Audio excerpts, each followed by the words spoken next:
तारीख थी 15 अक्टूबर 1995। आसमान का राजा कहा जाने वाला double decker luxury plane Pan Am flight 6 अपने 70 यात्रियों और 7 क्रू मेंबर्स के साथ हवाई से सैन फ्रांसिस्को के लिए उड़ान भर चुका था। लोग अपनी सीटों पर आराम से बैठे थे। कोई किताब पढ़ रहा था, कोई खिड़की से बाहर प्रशांत महासागर की नीली चादर को देख रहा था, तो कोई अपने आने वाले कल के सपने बुन रहा था।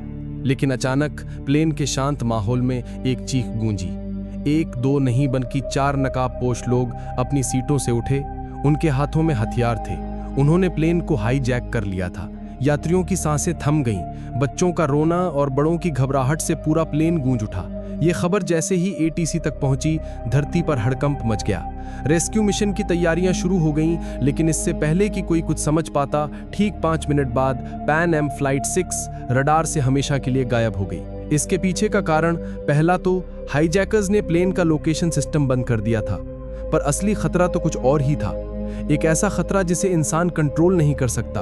प्लेन सीधा प्रशांत महासागर के सबसे बड़े और खतरनाक तूफान टाइफून के मुंह में जा चुका था। भयानक हवाएं प्लेन को किसी खिलौने की तरह उछाल रही थीं।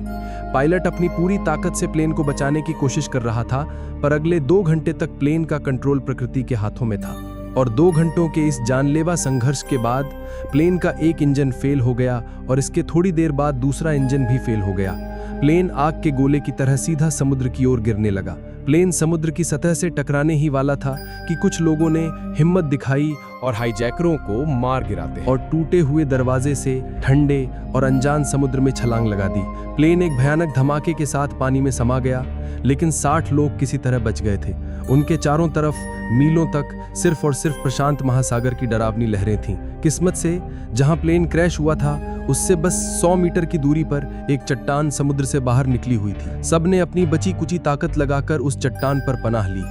भीगे हुए, कांपते हुए, डरे हुए वे 60 लोग उस छोटी सी चट्टान पर एक दूसरे से लिपटे हुए थे। उनके पास न तो कोई फोन था, न कोई सिग्नल, न कोई उम्मीद। प्लेन का मलबा भी गहरे पानी में डूब चुका था। तभी एक पैसेंजर को याद आया कि उसके बैग में एक दूरबीन थी जो किसी तरह उसके साथ बच गई थी। उसने कांपते हाथों से दूरबीन उठाई और चारों तरफ देखने लगा, और तभी उसे एक उम्मीद की किरण दिखी। लगभग आधा किलोमीटर दूर धुंध में लिपटा एक छोटा सा द्वीप। वो चिल्लाया, आइलैंड! वहां एक आइलैंड है। जो लोग तैरना जानते थे, उन्होंने एक पल भी नहीं गवाया। उन्होंने मौत के इस महासागर में फिर से छलांग लगा दी। नीचे खतरनाक शार्क थीं, ऊपर ऊंची ऊंची लहरें, लेकिन जीने की इच्छा इन सबसे बड़ी थी। घंटों की मशक्कत के बाद सिर्फ 15-20 लोग ही उस द्वीप के रेतीले किनारे तक पहुंच पाए, बुरी तरह थके हुए लेकिन जिंदा। द्वीप पर पहुंचे लोगों ने एक पल भी आराम नहीं किया। उन्हें पता था कि चट्टान पर फंसे बाकी लोगों को यहां लाना होगा, वरना वे लहरों या भूख प्यास से मर जाएंगे। उन्होंने द्वीप पर पड़ी सूखी लकड़ियों और बेलों को इकट्ठा किया और किसी तरह एक काम चलाऊ बेड़ा बनाया। उस टूटे फूटे बेड़े को लेकर वे दोबारा उस जानलेवा समंदर में उतर गए। एक एक करके कई चक्कर लगाकर उन्होंने चट्टान पर फंसे हर इंसान को द्वीप पर पहुंचाया। जब सारे 60 लोग उस अनजान जमीन पर इकट्ठा हुए, तब जाकर उन्हें अपनी असली हालत का एहसास हुआ। ये कोई जन्नत नहीं थी, ये एक सुनसान वीरान द्वीप था। कुछ नारियल के पेड़, थोड़ी बहुत जंगली झाड़ियां और चारों तरफ सिर्फ रेत। न खाने का कोई इंतजाम, न पीने के पानी का कोई स्रोत। निराशा के बादल उन पर छा गए। कुछ लोग घुटनों के बल बैठकर रोने लगे, कुछ अपने परिवार को याद करके चिल्लाने लगे, तो कुछ बस सिर पकड़कर बैठ गए।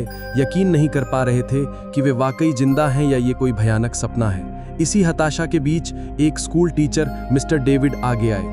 उन्होंने बुलंद आवाज में कहा, दोस्तों, अगर हम घबरा गए तो हम सब मारे जाएंगे। हमें जीना है, एक दूसरे के लिए जीना है। उनकी आवाज में एक भरोसा था जिसने टूटे हुए लोगों में एक नई उम्मीद जगाई। सब संगठित हुए और घायलों की देखभाल शुरू की गई। अब सबसे बड़ी चुनौती थी भूख और प्यास। एक नौजवान माइकल हिम्मत करके नारियल के एक ऊंचे पेड़ पर चढ़ गया और कुछ नारियल तोड़कर लाया। वो कुछ नारियल 60 लोगों के लिए कुछ भी नहीं थे, लेकिन वो सिर्फ नारियल नहीं थे, वो उम्मीद की पहली खुराक थे। लोगों ने बारिश के पानी को चट्टानों के गड्ढों में इकट्ठा करना शुरू किया और उसे पीना शुरू किया। मिस्टर डेविड ने सबको छोटी छोटी टीमों में बांट दिया। एक टीम को द्वीप पर खाने लायक फल या जड़ें खोजने का काम मिला, तो दूसरी टीम को शेल्टर बनाने का। सबसे मुश्किल काम था मछली पकड़ने का। कुछ नौजवानों ने पेड़ों की नुकीली डालियों से भाले बनाए और घंटों समंदर के किनारे खड़े रहकर मछली पकड़ने की कोशिश करने लगे। कई नाकाम कोशिशों के बाद आखिरकार उन्होंने एक छोटी सी मछली पकड़ ही ली। उस दिन जब उस मछली को आग पर पकाया गया तो उसकी खुशबू किसी दावत से कम नहीं थी। सबने उसका एक एक छोटा टुकड़ा खाया। वो सिर्फ एक मछली का टुकड़ा नहीं था, वो उनकी पहली जीत थी। उस पल ने उन्हें सिखाया कि अब यही उनकी जिंदगी है, जहां हर चीज को बांट कर जीना होगा। दोस्तों, कहानी में आगे क्या हुआ ये जानने से पहले एक छोटी सी रिक्वेस्ट।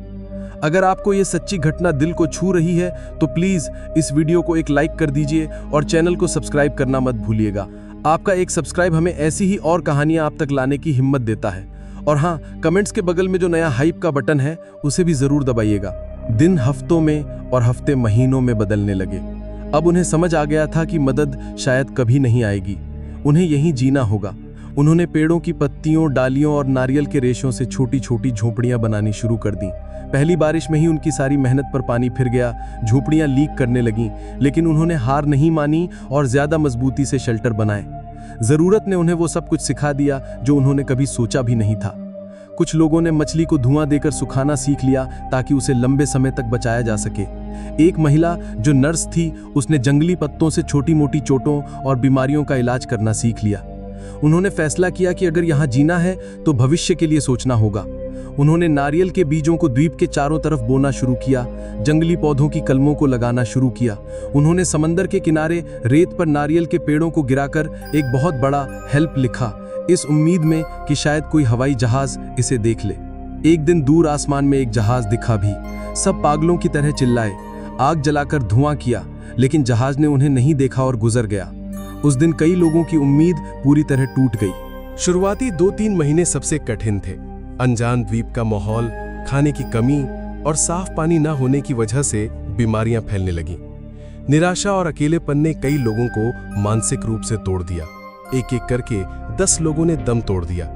हर मौत उनके लिए एक गहरा सदमा होती। वे अपने साथी को अपने हाथों से रेत में दफनाते और असहाय होकर रोते। अब वो 60 से 50 रह गए थे। उधर बाहरी दुनिया में महीनों के सर्च ऑपरेशन के बाद भी जब पैन एम फ्लाइट 6 का कोई सुराग नहीं मिला तो सरकार ने उन्हें मृत घोषित कर दिया। उनके परिवारों के लिए शोक सभाएं हुईं, अखबारों में उनके नाम छापे गए। दुनिया के लिए वे 77 लोग अप्रशांत महासागर की गहराइयों में दफने एक दर्दनाक याद बनकर रह गए थे। उन्हें नहीं पता था कि उनमें से 50 लोग अभी भी एक अनजान द्वीप पर हर दिन मौत से लड़ रहे थे, इस उम्मीद में कि कोई उन्हें बचाने आएगा। लेकिन दुनिया उन्हें भुला चुकी थी। ये उनके संघर्ष का सबसे काला अध्याय था, जब उन्हें लगा कि वे अब हमेशा के लिए यहीं फंस गए हैं। 2 साल बीत चुकी थे, जिंदगी अब एक ढर्रे पर आ गई थी। उन्होंने जीना सीख लिया था।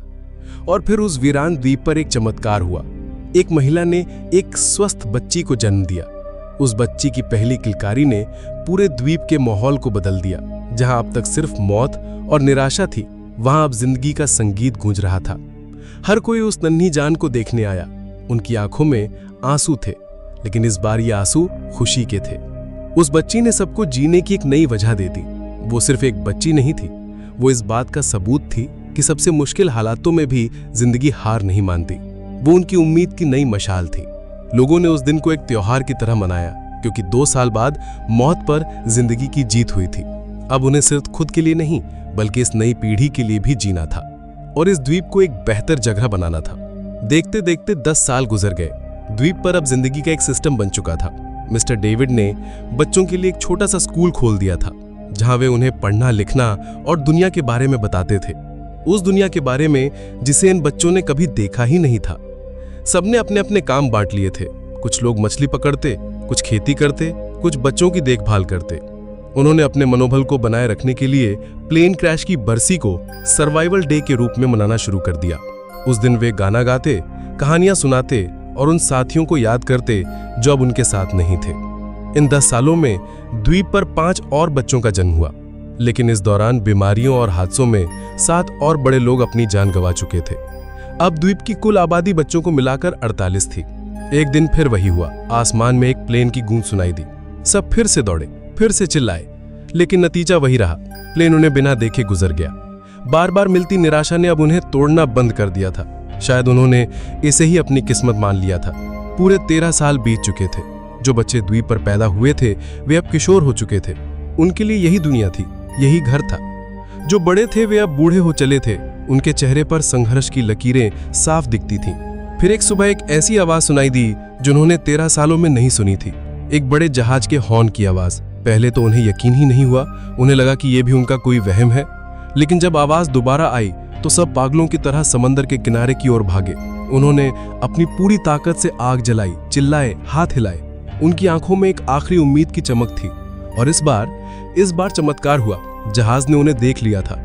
जहाज रुका और उनसे कुछ दूर लंगर डाल दिया। उस पल को शब्दों में बयां नहीं किया जा सकता।